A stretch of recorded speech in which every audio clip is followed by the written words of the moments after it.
Audible is the leading provider of spoken word entertainment and audiobooks, ranging from bestsellers to celebrity memoirs, news, business, and self-development. Every month, members get 1 credit to pick any title, plus 2 Audible originals from a monthly selection, and access to daily news digests from the New York Times, the Wall Street Journal, and the Washington Post, as well as guided meditation programs. Between a full-time job in IT and a full-time job in podcasting, it gets harder and harder to sit down and read the books I'm interested in. This is where Audible comes in.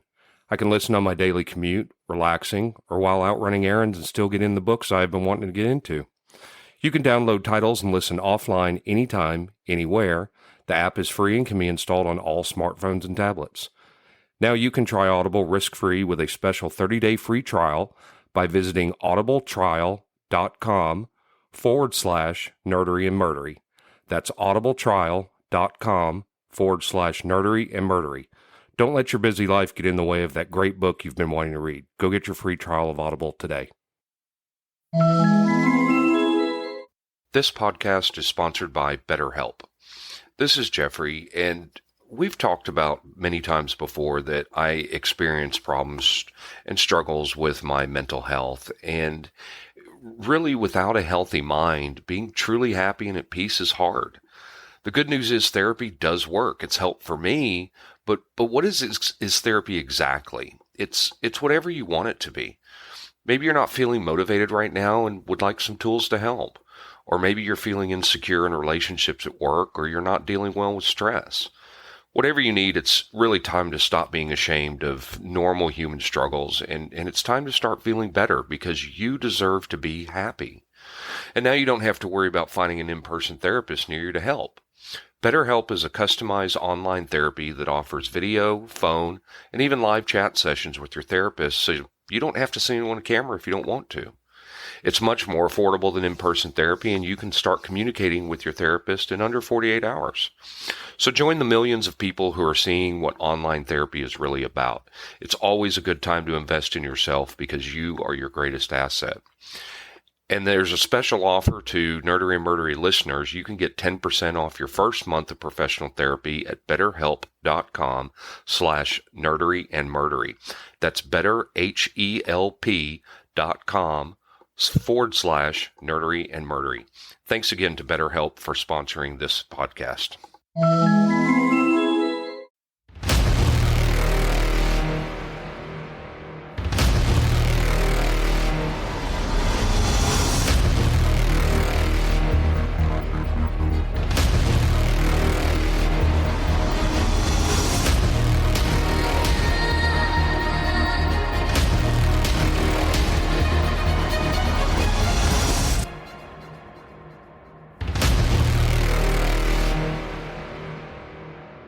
Welcome to episode 94 of Nerdery and Murdery. Big 94. I'm Zig with your Nerdery. And I'm Geoffrey with your Murdery. How are you? I am good. It's an excellent day. Yeah? Yeah. I took Lorelai to a record store for her first time yesterday. Oh, that's cool. Yeah. Yeah. She got a record player for the holidays, and she wanted to go buy a couple of records. Oh, that's cool. Yeah, she bought Bowie Changes and Purple Rain by Prince. Oh, wow. Yeah. Wow, some big ones there. Yeah, yeah. And I got a Bodine's album, too, while I was there, because it was like $8. I'm like, it's the Bodines. I need this. Well, cool. Cool. Well, I will let you take over with the nerdery side of the house. Yay! This one's going to be fun. We're going to talk about 10 forgotten toy lines. Cool. Yes, we're going to talk about GoBots, Mask, Crystar, Inhumanoids, Spiral Zone, Jace and the Wheeled Warriors, Centurions, Robotics, RoboForce, and Fisher-Price Adventure Peoples. All right. So, I will say this, of these, 8 of them either had a cartoon series or a movie associated with them. Mm-hmm. One of them had a comic book series, and the other there was a lot of them, so people bought them. So We'll start with GoBots at the top of the list. GoBots is a line of transforming robot toys produced by Tonka from 1983 to 1987.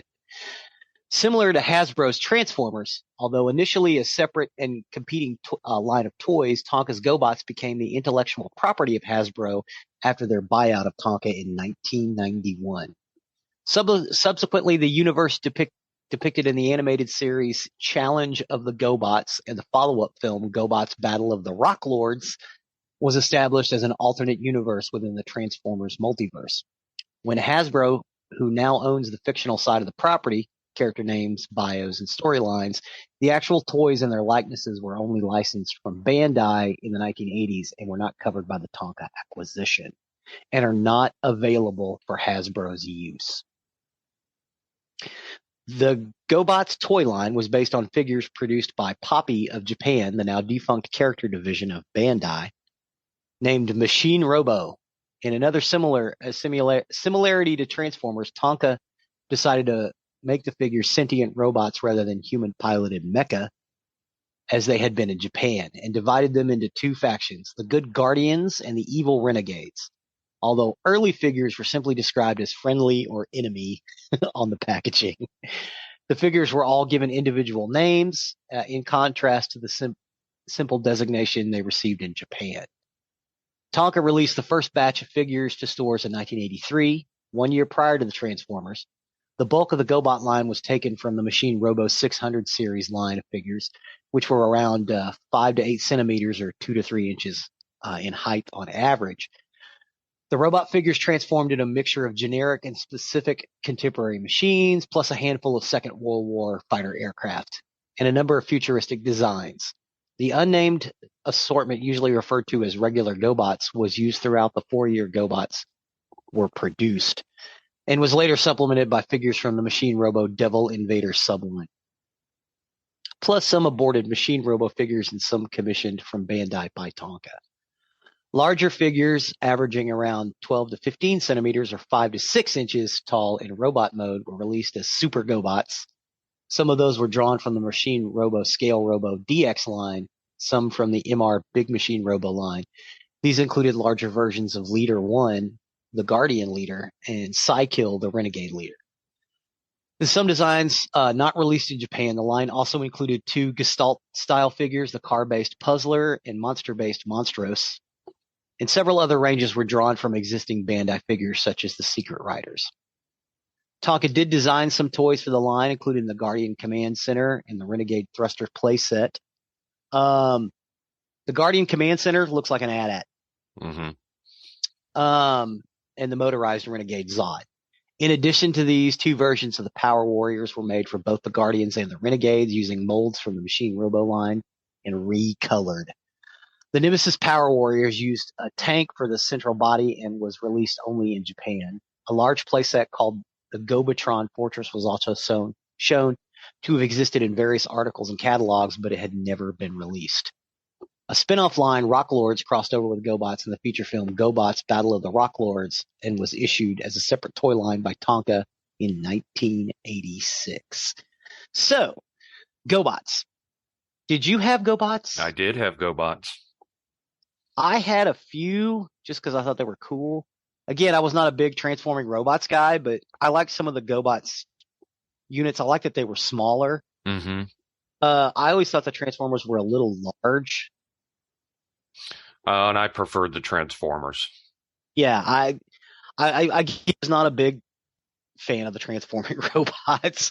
But I understood their playability. I liked the way that they would, you could move them and make them. And I seem to remember that some of the GoBots were a little more intricate in the together than some of the early Transformers. But from what I understand, I seem to remember people moving away from the GoBots to the Transformers because the GoBots were more prone to breakage. Right. They weren't as well made as Transformers were. Not at all. Okay. But it's back in the mid '80s, early to mid '80s. Everybody was all about transforming. You could transform a robot into a car or into a plane. it was all the rage because it had been all the rage in Japan in the early 80s. But yeah, fun. And it's one of those things that when the GoBots went away, they went away. Mm-hmm. Because everybody was on Transformers, I assume. But yeah, they were a lot of fun. I can remember some of the little cars and things. I had a Leader one that I just kept in robot mode just because I thought he looked cool. The next series of toys was called Mask. Mask stands for Mobile Armored Strike Command, and it's a media franchise created by Kenner. The main premise revolved around the fight between the titular protagonist, Underground Task Force, and the criminal organization Venom. Vicious, evil network of mayhem. After its initial launch in 1985, the franchise spawned a variety of products and presentations, including 4 series of action figures, an animated television series, video games, comics, and a live-action theatrical film currently in development by Hasbro Studios and Paramount. Yeah, so they are making a Mask movie. Yeah, I'd heard they were going to do this. I don't remember the video game at all, but the animated TV series was something that I definitely watched, and I had action figures and vehicles from this as well. Yeah. I can remember some of these vehicles being really, really cool, and I watched the cartoon. As a matter of fact, I introduced the kids to the cartoon because it is on a free site. I can't remember if it's Freevee, Tubi, or one of the other ones, but it is on a free site, and you can go out and you can watch Mask. I think they've got the whole series. Mask was developed in Kenner in 1985, along with an animated television series to help with toy merchandising. Again, the same way that the Masters of the Universe did.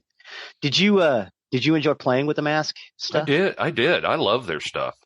Yeah. I thought it was cool. Of course, the car that turned into with the gull wing doors that turned into an airplane. Mm-hmm. And I want to say there was like a tank.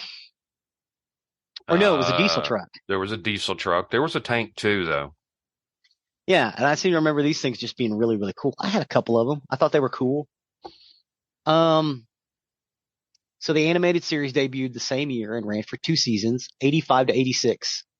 And it focused mostly on toys released during the first 2 series of the toy line. From 87 to 88, Kenner released 2 additional series of action figures and vehicles. However, these last 2 series strayed from the original theme of the series of crime fighting and terrorism, focused instead on a racing theme. So the Mask toy line actually ran from 85 to 88. Released 4 official series throughout those years. Each series featured vehicles with hidden gimmicks designed to represent combat-ready forms. Most vehicles came with 1 or 2 drivers, and each character had a mask that was depicted in fiction as having a certain special ability. So yeah, I seem to remember they would put the masks on, which allowed them to control the vehicles or something, and the little masks popped over their head. Mm-hmm. But yeah, they were a lot of fun. They were really cool. The designs were really nice, and Kenner was looking to do something after the demise of Star Wars, and they thought Mask was going to be it. A la Masters of the Universe. They produced the toy line and produced the animated show and comic books and things like that. It really took off. Mask really didn't. Mask was really popular for a couple of years, and then it just kind of went away. I guess the action figures kind of fell off when they stopped running the animated series. The next series, or the next line of toys I want to talk about, are called Crystar. The toys were first sold in late 1982. The Marvel Comics series was first published in the spring of 1983.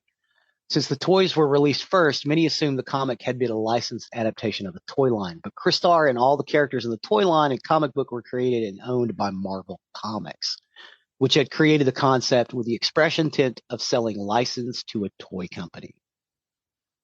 Despite the Crystar's franchise obscurity, the title character had a profound feature in the Marvel Comics 1980s handbook, as well as the official handbook of the Marvel Universe A to Z hardcover series, which we have discussed before.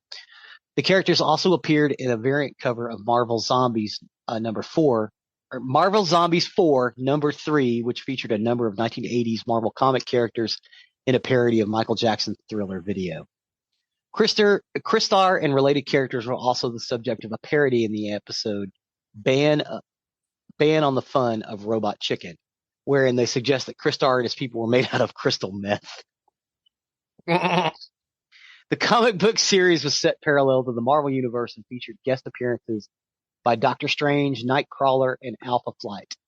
The cover of issue number 8, The Saga of Crystar, drawn by Michael Golding, featured a skull logo that was used without Golding or Marvel's permission in the Glenn Danzig fronted band Sam Hain and Danzig. So the skull emblem of Danzig was actually lifted from the Crystar comics. Interesting. Still using it today. I think he ended up paying Michael Golding for the use of it years later. But I mean, nobody really noticed it because I'm assuming, maybe those two camps didn't cross that much, especially since this comic book kind of went away. So, did you have any Crystar figures? I did have Crystar characters. The cool thing I loved about the Crystar characters is their weapons and helmets were relatively interchangeable with my Star Wars figures. Yes, they were. And so I could use them together. Yes. I had Warbo, the guy with the eye patch. Mm-hmm. I had him. And what I thought was really cool about him is, unlike the Star Wars figures, he had bendable knees. Right. Yeah, with the big boots that come up over the knees. But they were lucite. So they were see-through. Except for, where their clothing was. Well, the big bad guy, dadgummit. I've got it here. Moltar. Moltar. He was not see-through. No. He was supposed to be like molten rock or something like that. Yes. Yeah. Years ago, the Demon Lord sent his demon armies to conquer the world of Crystalium. The king of Crystalium led the fight against the Demon Lords in the Chaos War. But he was killed during the war. The forces of order were sent wizard Ogeode and the Prisma Crystal to drive away the Demon Lord's minions, the forces of chaos. In his defeat, the Demon Lord made the prophecy of chaos that he would one day send another of his servants to divide the planet against itself, being ruin to all. At the end of the Chaos War, the wizard Ogeode and Zardith visited two princes, the brothers Crystar and Moltar, who had decided whether their people would ally with chaos or order. Crystar chose order, and its champion Ogeode, as Moltar considered chaos. Their uncle Feldspar tried to convince him that chaos was evil. Moltar, feeling that his uncle had always favored Crystar, became enraged and fought Crystar, injuring Feldspar in the process, leaving them for dead. Moltar led his followers to the Fountain of Fire to find the wizard Zardith and ally with chaos. Ogeode saved Crystar's life by merging him with a great prisma crystal, rendering the prince's body into a crystalline form. Similarly, at the Fountain of Fire, Zardith magically transforms Moltar and his followers with the power of lava. Okay, that makes sense now. Yeah.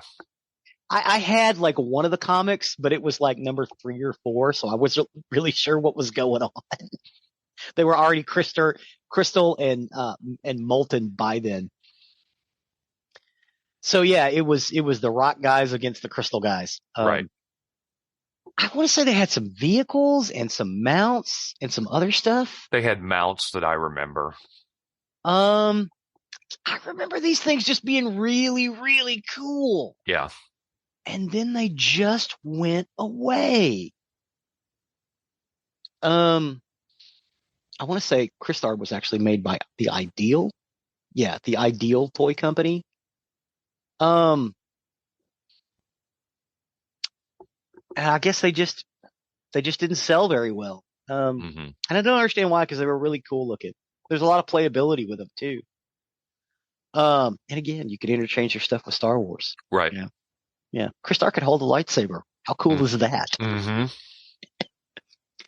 Well, he had a sword and a shield of his own as well. Yeah. And yeah, it all fit in the same grips as the Star Wars figures. Yes, it did. Next, I want to talk about Inhumanoids. A series of action figures based on the cartoon was produced by Hasbro and designed by David McDonald, now VP of Product Development and Design at Spin Masters. In 1986, the scientists figured each had had an action power, and all figures had glow-in-the-light features. Metlar, Tendril, and Decompose were 14-inch figures and the most sought after. The original series of Mutors had a variety of toy figures. Red Learn, which was dark redwood, Red Sun, which was light redwood, Redwood Race, which was gray redwood, Granok, which was gray granite, and Granite Race being granite.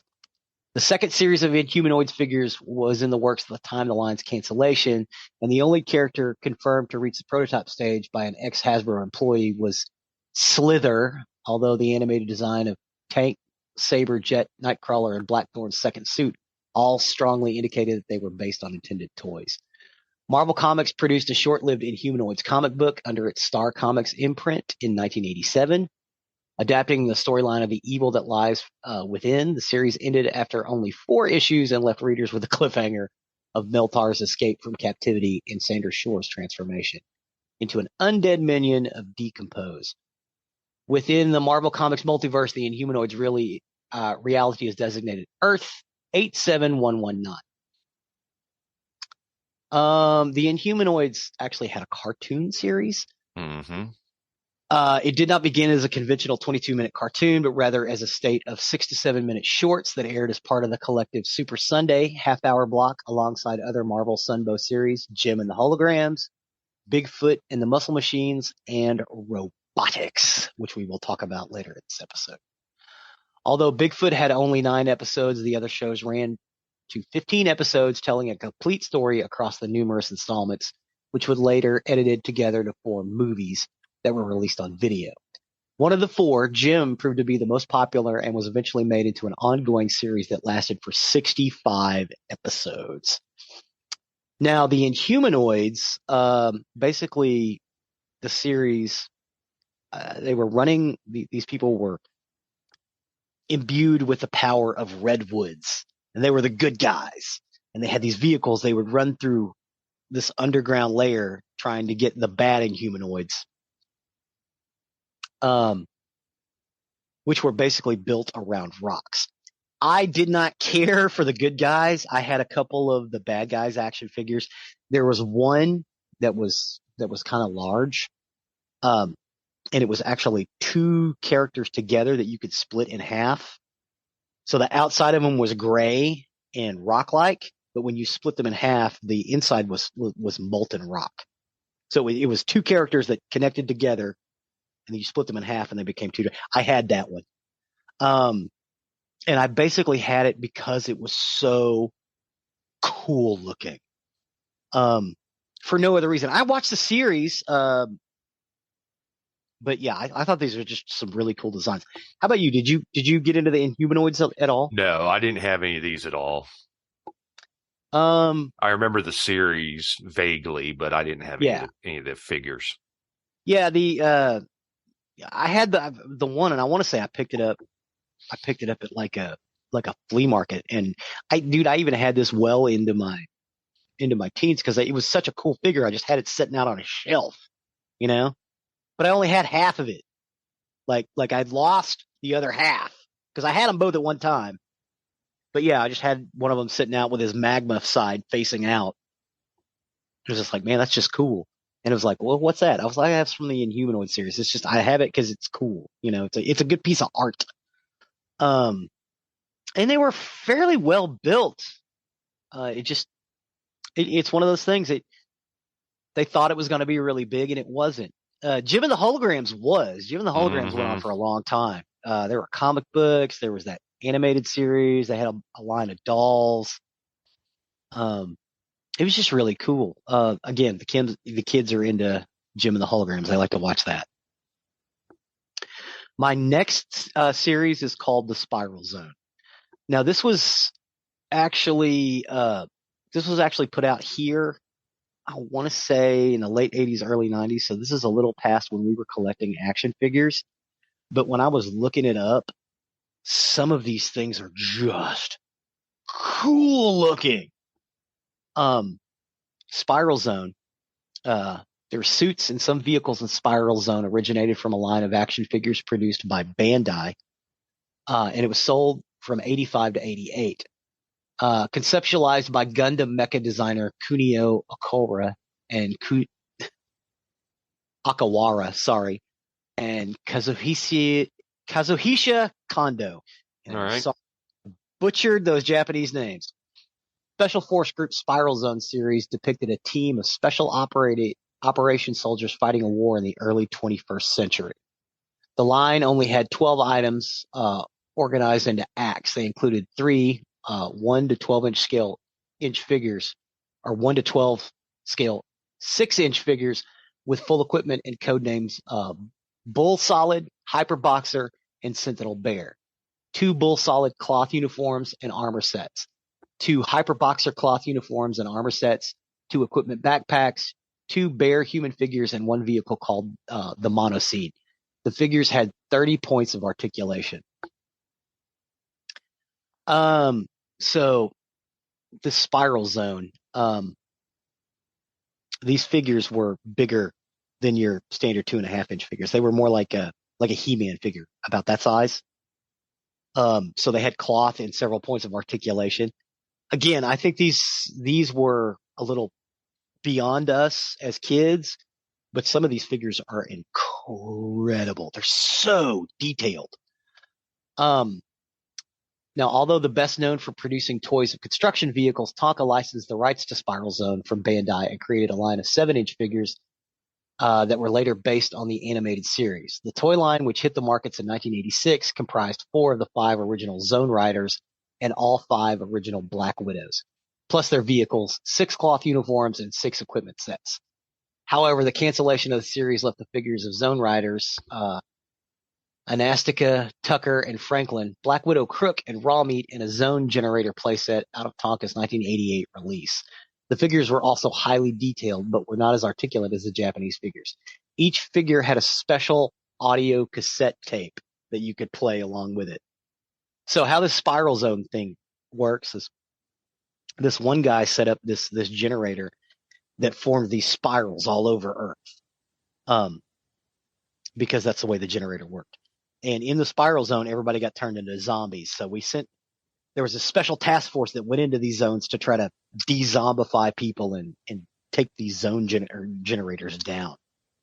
The cartoon series didn't last very long. I want to say like 1 season. But some of the designs on these things were just incredible. But again, this was after, I was collecting action figures. And I just didn't get into them. But in researching some of this stuff, I was like, oh my God, the Spiral Zone stuff looks great. And again, I've included pictures, as well as, in our YouTube playlist. I didn't include the cartoons as much as I did the ads for the toys, just so you could see the toys themselves. I can go back and add some of the cartoons, but they've got some of the cartoon stuff is in there. I have openings and title sequences and things like that. Did you ever come across any of the Spiral Zone stuff? No, I wasn't familiar with this one at all. Yeah, like I said, Bandai released this stuff from 85 to 88, and it didn't get over here till like 89, I want to say. So it was like late 80s, early 90s. But yeah, some of the articulation on these things is great, especially those original Bandai ones. 30 points of articulation. I mean, that's incredible. And again, they were a little bit bigger, so they were real detailed. But they were designed by the guys that designed Mobile Suit Gundams, and those figures are incredible. Even though they're 12 inches tall. Because with all that articulation, you got to. You can't put 30 points of articulation in a 2.5-inch figure. The closest I've ever seen are the G.I. Joe figures, which had a bunch of articulation, but it wasn't nearly 30. The next series is Jace and the Wheeled Warriors. Figured you'd call me out on that one. Sorry. No. They were originally conceived as a line of toys and vehicles with Stack and Attack as a selling point. The tagline was Monster Minds Gone Mad, Lightning League to the Rescue. The vehicles could be mixed and matched across most of the product line to allow children to create their own combinations. Accessory packs were released with extra wheels and weapons to allow for even more options. A mini comic was included with the toys, but no overarching storyline was established beyond premise of the Monster Minds versus the Lightning League. Characters included with the toys were blank human drivers as pilots of the Lightning League vehicles and green brains for the monster minds. This was released by Mattel. Mattel ordered an animation series to promote the product, but development on this did not start until after the toys had already been produced and sales of the toys had been disappointing. When the animated series premieres, it had a vastly different storyline, and aside from the vehicles and their names, nothing linked the toys to the animated series, so the show did little to boost sales. Due to the success of the animated series, Mattel developed new drivers for a second series of vehicles that more resembled the animated counterparts, as well as new vehicles, but the toys never made it to the shelves. So Jace and the Wheeled Warriors show was first broadcast on TF1 on September 9th, 1985, on the block Salut les Petites Loops, and eventually on September 16th in the United States in syndication. TF1 is a French satellite channel. It was produced by Dick Audiovisuel, originally distributed syndicated by SFM Entertainment, and animation by the Japanese animation studios Sunrise, Shaft, and Studio Giants.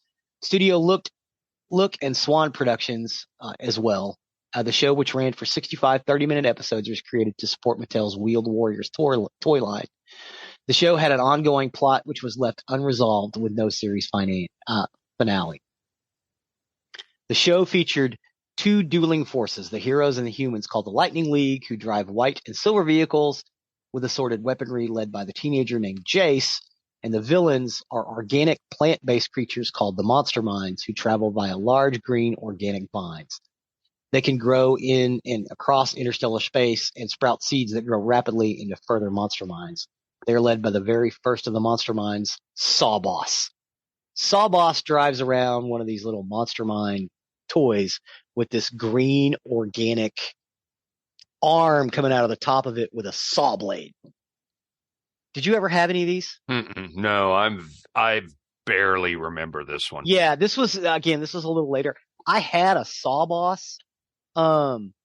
Because when they first released them, they were 2 or 3 inches across. They weren't really big. Mm-hmm. They were tiny little things. So, it was about the size of a Hot Wheel car, and I had it sitting up, again, I had a shelf with cool stuff on it. Just because I like the design. But yeah, I was well beyond, actually playing with toys at this point. I was more buying them for their aesthetic appeal. Sure. Which is basically what I do now. If I see something I like. But yeah, these were really cool. I seem to remember my cousin being really into this. Of course, he's a few years younger than me. And he had a bunch of these. But they were real cool little vehicles. I seem to remember them being wind up too. Like you could wind up the Sawboss and let him run, but I may be wrong about that. Because again, I didn't play with him. I had it sitting outside of the packaging so you could, turn it and see it. And again, I think I want to say I bought it at a garage sale or something. I was like, oh, it's one of these Sawbosses. I bought it for like $1. Do you know it was developed by J. Michael Straczynski? What? Jason the Wheel Warriors? Yeah. Yes, it was. Yes, he also did a lot with oh my God, I don't have it down. The Adventures into the Future series. He was a big writer for them. Not Captain Video. I don't know. Where you would take the guns and shoot them at the television. I don't and it would remember. come up. Captain Power. He was real big with Captain Power. Huh. Yeah, J. Michael Straczynski did a lot of children's writing before he did Babylon 5. Interesting. Yeah, as a matter of fact, it was Captain Power that kind of gave him the idea for doing Babylon 5. He's like, you know what? Because he had some ideas he couldn't finish in Captain Power. So he wrote something that was a story arc that would require it would require whoever bought the rights to allow him to tell the full story. Right. The next series I want to talk about is Centurions. Centurions is an American science fiction animated television series produced by Ruby Spears and was animated in Japan by Nippon Sunrise Studios 7. Comic book artist Jack Kirby and Gil Kane contributed to the design and concepts of the show. while Norio Shioyama did the character design. The series began in 1986 with a 5-part miniseries that was followed by a 60-episode series. The series was story edited by Ted Peterson and written by several authors, including prolific science fiction writer Michael Reeves, Mark Scott Zicree, Larry DiTilio, and Jerry Conway. The series theme and soundtrack were composed by Udi Harpaz, and there was also a line of tie-in toys by Kenner and a comic book series by DC Comics. The show revolved around the conflict between Doc Terror cyborgs and the Centurions, a combination of hard suit and mecha. So what was cool about the Centurions is they had little holes all over the figures and all over the vehicles where you could poke little guns and little things all over them. Both the good guys and the bad guys. So they were really cool in the fact that you could accessorize them and make them all cool looking, with little guns and little arms that stick off of them and stuff, just by poking these little accessories into the hole. They worked the same way that the arms and the legs worked in the Droid Factory. So if you ever had the Star Wars toy, the Droid Factory, you know how you had those little pieces that would stick into the holes and then you could stick the arms onto them? Yep, I had the Droid Factory.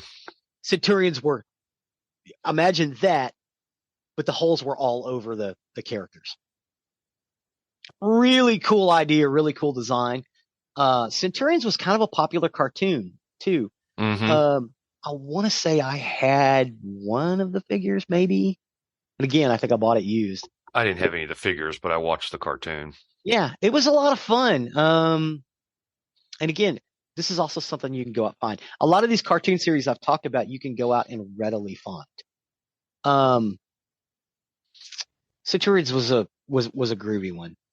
The next one I want to talk about is robotics.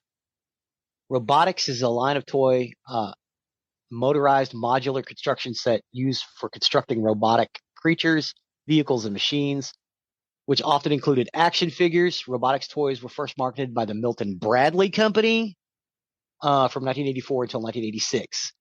The 1985 cartoon series Robotics was based upon these toys. During the 1990s and early 2000s, robotics toys were sold by the RC2 Corporation under its Learning Curve brand. Learning Curve changed the colors of the original Milton Bradley toys from mostly black and white to bright colors, introducing new parts and expanding the range of playsets. As of 2014, robotics toys are sold by the Robotics and Things based in Simi Valley, California, which offers STEM enrichment programs for children.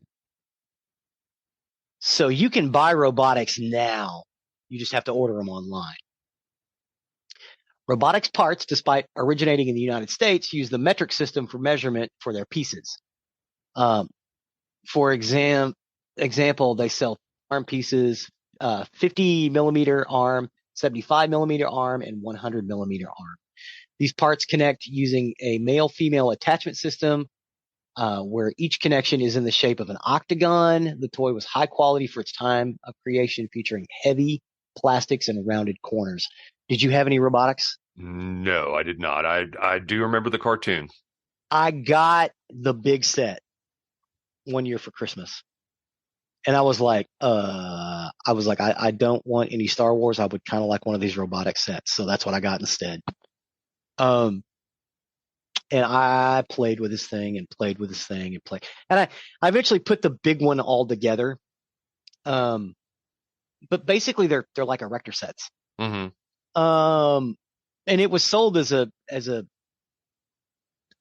like a science toy, because honestly they worked that way. Now, granted, it had this big box that you put, I can't remember if it's C-cell or D-cell batteries in, but that was the heaviest part of it because it was full of batteries.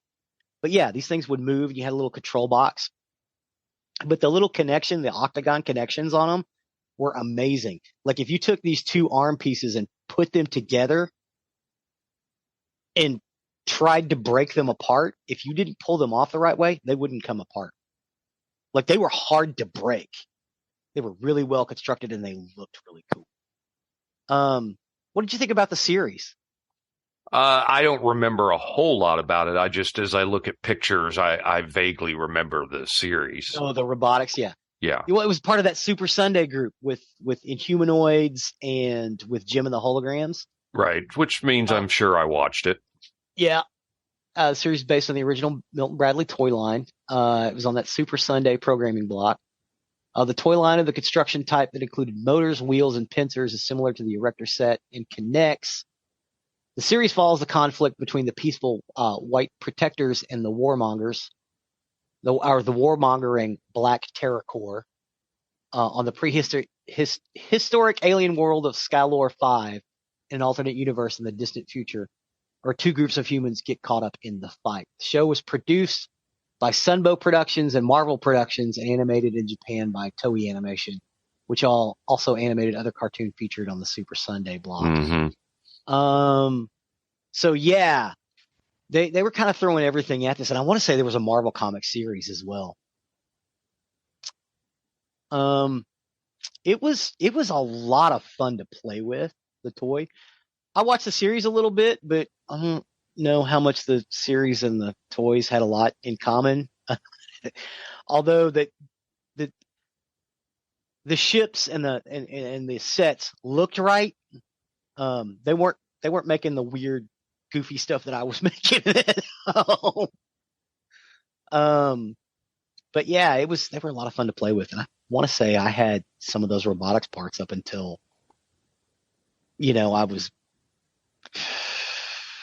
I was moving around a lot. I had a couple of them left that I just, again, had out on display. The next series I want to talk about is RoboForce. I did not have any of these. Again, my cousin who I talked about was really into these. He had a play set. Actually, two of my cousins. They had play sets and they had a bunch of these guys. They just loved them. RoboForce was a toy line created by the Ideal Toy Company in the year 1984. The line was revived in 2013 by new rights holder Toyfinity. The line was sold from Toyfinity to the Nacelle Company in 2021, so I think they're still producing this stuff. The original toy line featured robot action figures with suction cup bases and crusher arm action. In addition, each figure was basically resembled a customized Dalek. So if you remember a bunch of Dalek-looking toys, right? Do you remember these? Yes. With the suction cups on the bottom? Yeah. They also included another gimmick or two, such as a hook or extendable guns. Besides action figures, there was also an electronic Max Steel programmable robot and Max Steel Erector sets released. The rights to RoboForce until 2021, along with former Ideal line Rocks and Bugs and things, and Zeroids and Manglore, are held by production company Toyfinity. The RoboForce line specifically was sold to Nacelle in 2021, while the other former Ideal lines were retained by Toyfinity. Compatible with the Glio System series designed by O'Neill Designs. The RoboForce kits feature 41 or more pieces, a figure which can be arranged and rearranged in any way the user sees fit. The new line was launched in New York City Comic-Con with a limited run Max Steel Genesis Edition figure, which looks exactly like the old RoboForce figures.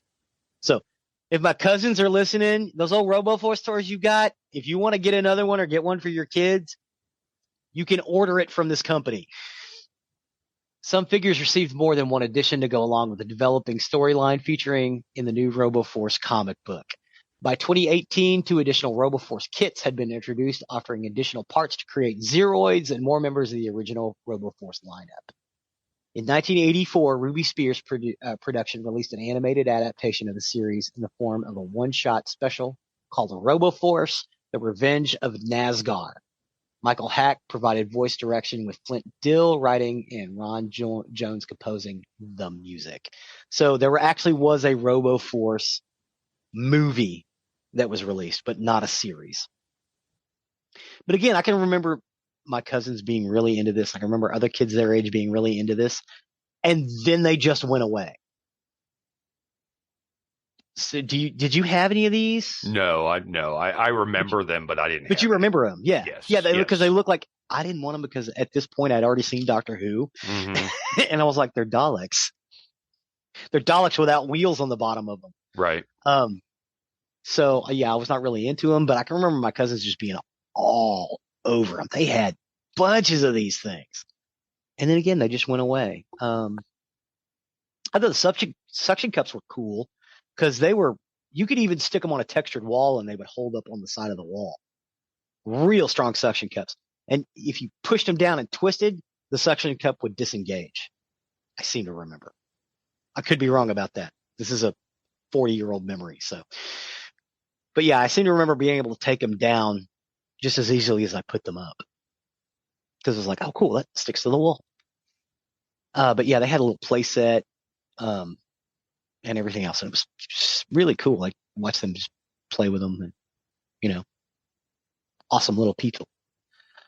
The last series of toys I want to talk about did not have a comic book, did not have a cartoon, did not have any of that. It was the Fisher-Price Adventure Peoples. Their biggest claim to fame was they were the test toys that Kenner used to make Star Wars figures. They utilized the 3.75-inch size, which was made famous by Kenner's Star Wars line. The designers of the early Kenner Star Wars action figures used Adventure People to help conceptualize how the figures would look. So if you go back and see Plastic Galaxies or the Toys That Made Us, they talk about how they took these other action figures and whittled them down. They're the Adventure Peoples. And what was great about the Adventure Peoples is they had an open hand that was curved down towards the ground, Mm-hmm. and another one that was curved out. So one where your fingers face down, one where your fingers face to the right, let's say. So they could hold things. The reason that they had the one hand turned down towards the ground is so they could hold wheels, like steering wheels. This toy series was introduced by Fisher-Price in 1975. Following the Mego toy line's Pocket action figure series, the line lasted through 1985 and was targeted towards 4 to 9-year-olds. And they served as an alternate to G.I. Joe and other similarly themed action figures. They utilized the 3.75-inch size. The Adventure Peoples line featured real-life heroes and adventures such as park rangers, scuba divers, astronauts, and emergency workers, as well as a number of science fiction-themed figures, including aliens and robots. As both lines were made by Fisher-Price, the Adventure Peoples were similar to the smaller Construx figures, with jointed hips and shoulders, but unlike the Construx figures, the hands were configured in the open grasping form with the thumbs and index figures in a C shape, as I said before. They can be distinguished from similar figures such as the Tonka Play People by the Fisher-Price Toys inscription cast on the inside of either their left or right leg. They produced the Adventure People Northwood Trailblazers, which were manufactured from 77 to 82. The Adventure People Daredevil Sports Van, manufactured from 78 to 1982. The Adventure People Daredevil Sports Plane, manufactured from 75 to 80. The Adventure People Cycle Racing Team, manufactured from 77 to 84. Adventure People Wilderness Patrol, manufactured from 75 to 79.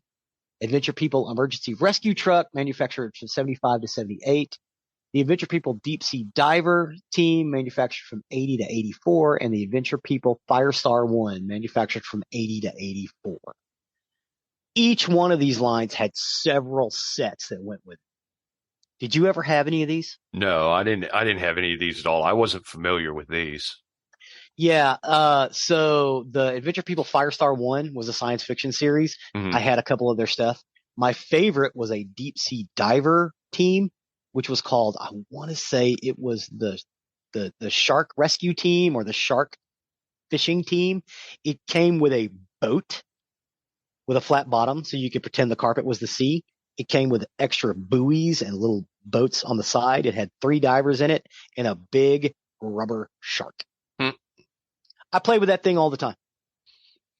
Because the boat had a little light on the top of it and an antenna mast.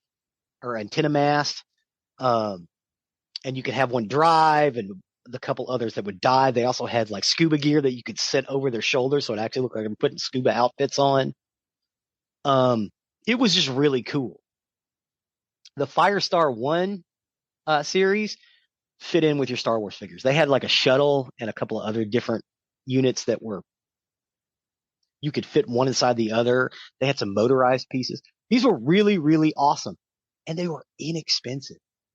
The Fisher Price Adventure Team stuff was not nearly as expensive as Star Wars or anything else because it had to pay any license fees. So they produced these for years and years and years, just because kids like to play with them, and they were a little geared a little more towards smaller kids.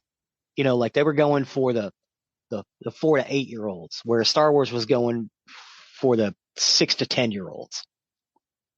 But they were great. They were awesome and a lot of fun. I've included a bunch of pictures. I've included some commercials for these things, which there weren't a lot of. Because again, they were just, Fisher Price sold them and people bought them. But yeah, these were a lot that I think people forget. Because I know a lot of people that had these that weren't really sure where they came from. Mm-hmm. They just had them mixed amongst their Star Wars characters or Crystar characters and stuff. So, but yeah, they made these for a long time and they did really well. They eventually closed shop in '84, and then Fisher Price got bought out by, I want to say Hasbro, or maybe been somebody else then got bought out by Hasbro, because Hasbro basically owns everybody. Mm-hmm. Yeah. But yeah, that's about it for 10 forgotten toy lines. I realize it was a lot, but it's some of those things that you really want to talk about, because a lot of these things are as they get deleted and lost and thrown away, some of these things you may never see again. So it's really important to remember these things and find them as you can. And if you could find an old beat up Crystar figure, play with it. Or pose it and set it on your desk. It's just really cool to have. Mm-hmm. But yeah, that about wraps it up for 10 forgotten toy lines. Thank you for going down that trip with me. No, good stuff. I appreciate that trip down memory lane. As sure. I remembered most of them, so that's good stuff to remember. Thanks. Well, with that, then I guess we will take over on the murdery side of the house. Murder. For today, I got my information off All That's Interesting, CBS News, Murderpedia, The Famous People, and this is the story of Mark Twitchell. Mark Twitchell. Yes. In October of 2008, Canadian filmmaker Mark Twitchell lured 38-year-old Johnny Altinger to his garage and murdered him after being allegedly inspired by the TV show Dexter. What? Yep. Okay. At a glance, Mark Twitchell seemed perfectly normal. The 29-year-old Canadian man had a wife and a young daughter and aspirations of becoming a filmmaker, but Mark Twitchell also had an urge to kill. Driven by his desire and his passion for the TV show Dexter, Twitchell started plotting out a Dexter-like murder. He rented a garage, found potential victims on dating apps, and set the scene with plastic sheeting, a table, and different kinds of weapons, and then the Dexter killer lured his victims in. Though Twitchell claimed that the death of Johnny Altinger in October of 2008 was self-defense and that he'd only been trying to film a movie about luring men into a garage and killing them, police found a script he tried to delete describing the murder scene in precise, chilling detail. Born on July 4th, 1979, Mark Andrew Twitchell grew up in Edmonton, Alberta, Canada. Although he came from a well-adjusted family, we don't know anything about his parents or his childhood. He had an interest in film and graduated from the Northern Alberta Institute of Technology with a bachelor's degree in radio and television arts in 2000, and his contemporaries remember him basically as a loner. However, he did maintain a core group of friends, one of which those was Drew Kenworthy. According to Kenworthy, Twitchell was a good guy but not trustworthy. While doing joint projects, Twitchell often failed to do his part, but instead of owning up to it, he would invariably make up a story or an excuse, and he also lied unnecessarily. According to the Edmonton Journal, he made a fan film in 2007 called Star Wars Secrets of the Rebellion that generated buzz online. Secrets of the Rebellion actually included a cameo by Jeremy Bulloch, the late British actor best known for his role as the bounty hunter in the original Star Wars films, and the film is still in post-production and never saw release. Along with making movies, Mark Twitchell also detailed costumes of his favorite fantasy story characters. His masterpiece was Bumblebee, who is a character in Transformers, for which he won the first place in 2007 Halloween Howler, an annual rock and costume contest held by Edmonton radio station The Bear. Along the way, Twitchell also seemed to develop an obsession with murder and death, and he became especially enchanted with the American TV show Dexter, which follows the story of a blood splatter expert who kills murderers that avoid prosecution. Twitchell even ran a fan page where he wrote about the episodes from Dexter's point of view. And according to CBC, a woman who met Twitchell through the Dexter Morgan Facebook page testified they shared their love to the TV show through online messages. Twitchell wrote in one message, quote, "We all have a dark side, some darker than others, and you're not the only one to relate to Dexter. It sometimes scares me how much I relate." But no one knew, not Twitchell's Facebook friends nor his wife Jess, just how much Twitchell believed that he related. And in October of 2008, Mark put his dark side into action. On October 3rd, 2008, Giles Theroux drove to a garage in Edmonton believing that he was about to meet a woman named Sheena who he'd met on an online dating site called Plenty of Fish. Sheena had refused to tell Theroux her exact address, giving him only driving instructions. And she had written, "The garage door will be open for you for a touch. Don't worry about neighbors thinking you're a burglar." But as soon as Theroux arrived, someone attacked him from behind. And he said in the documentary, "My online nightmare, I was just bewildered. I didn't know what was going on. That's when I looked back to see this man hovering behind me with a hockey mask. At that instant, I knew there was no date." Really? Yeah. What was your first clue? Probably being hit from behind. Yeah. The masked man took out a gun and ordered Theroux to the ground and placed duct tape on his eyes. And while Theroux was on the ground, he decided, if I'm going to die, I'd rather go my way than his way. And so he got up and he ripped the tape from his eyes. And though his assailant had a gun, Theroux decided to take his chances and fight back. He lunged at his assailant, grabbed his weapon, and then realized he was holding a plastic gun. After a brief scuffle, Theroux was able to overpower his attacker and escape from the garage. But he was so embarrassed about the encounter, he didn't tell anyone about it. A week later, another man, 38-year-old Johnny Altinger, went to meet a date at Twitchell's garage. Once again, the victim believed he had met a woman on Plenty of Fish and followed her online instructions to Twitchell's garage. Once he arrived, police believed that Twitchell hit him over the head with a pipe and stabbed him to death and then dismembered his body. Just a few days later, Twitchell sent a message to his Facebook friends, "Suffice it to say, I crossed the line on Friday and I liked it."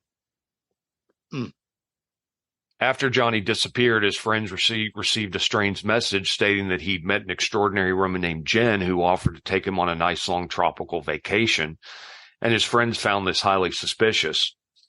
Johnny's friends became concerned after they received emails supposedly from Johnny claiming that his date had taken him on an extended vacation to Costa Rica. At work, a resignation later arrived by email, but there was no response to a request for a forwarding address for sending his final paycheck. And since Johnny had shared the driving directions sent by his date before he disappeared, they reported him missing and forwarded the directions to police, and the directions led police directly to Mark Twitchell's door. At his garage, they found an eerily Dexter-like scene that included plastic sheets on the window, a blood splatter table, and cleaning supplies. And when they found Johnny's blood in Twitchell's car, they arrested him on October 31st, 2008. Twitchell said, though, that he could explain everything. He told the police he'd been filming a movie called House of Cards that just happened to be about men who were killed after being lured into a garage for a date. After initial search of the garage uncovered what appeared to be blood splatter, which Twitchell told police came from the House of Cards execution scene he was filming. When investigators asked an actor from the film how much fake blood splatter there was from the scene, he responded, "None." Luminol tests later revealed excessive amounts of human blood that wasn't visible to the naked eye. Later, Twitchell insisted he'd lured Terrell and Altinger to the garage because he thought that he'd attack them and let them escape so that when his movie came out, they'd come forward, thus creating a buzz. The plot of House of Cards might have seemed suspicious to police, but it was nothing next to the deleted file they found on Twitchell's computer titled SK Confessions. Though Twitchell said it was just a screenplay, investigators believe that SK meant serial killer and that the document was actually a detailed account of Twitchell's crimes. Twitchell wrote, "This story is based on true events. The names and events were altered slightly to protect the guilty. This is the story of my progression into becoming a serial killer." In the document, he described setting up his kill room and gathering plastic sheeting, a steel drum for body parts, as well as weapons like a butcher knife, a fillet knife, and serrated saw for the bones. The Sun additionally reported that passages in SK Confessions lined up almost perfectly with Terrell's police interview, as Terrell had come forward with his own experience after hearing about Twitchell's arrest. From the hockey mask to the lead pipe to the Dexter Prep garage, the police noticed that line by line in the details of SK Confessions were aligning directly with the evidence they found in the crime scene. One passage spoke of the killer trying to burn the remains in a barrel, and police found this burned barrel inside of Mark Twitchell's garage. During their investigation, investigators learned that Mark Twitchell was a devoted fan of Dexter about an avenging serial killer, and Twitchell even posted as Dexter Morgan on Facebook, as we talked about before. One piece of the puzzle that had police stumped was the fact that SK Confessions spoke of a victim that got away. Find that person, the police thought, and you've proved that SK Confessions is real and not the fictional screenplay Mark Twitchell claimed it was. Seeing the hockey mask at a police conference is what prompted Terrell to finally come forward and give police their missing person. Yet Twitchell continued to make excuses. According to CBS, he admitted to killing Johnny, but insisted that Johnny had become enraged when he realized the date was a setup. As Twitchell tells it, he was forced to kill Johnny in self-defense. And in June of 2010, as Mark Twitchell prepared to take his stand at his trial and argue that he had accidentally killed Johnny in self-defense, he decided to finally disclose the location of Johnny's body. The directions led police to a manhole where Twitchell had dumped Johnny's remains. The jury didn't buy the self-defense plea, and they found Mark Twitchell guilty of first-degree murder, and he was sentenced on April 12, 2011 to a minimum of 25 years in prison. But the question remains, was Twitchell inspired to kill by the TV show? Though he's become known as the Dexter Killer, Twitchell himself denies that his crimes have anything to do with the fictional character. In SK Confessions, he wrote that though the crimes were not a copycat of the style of Dexter Morgan, he still wanted to pay homage to the character.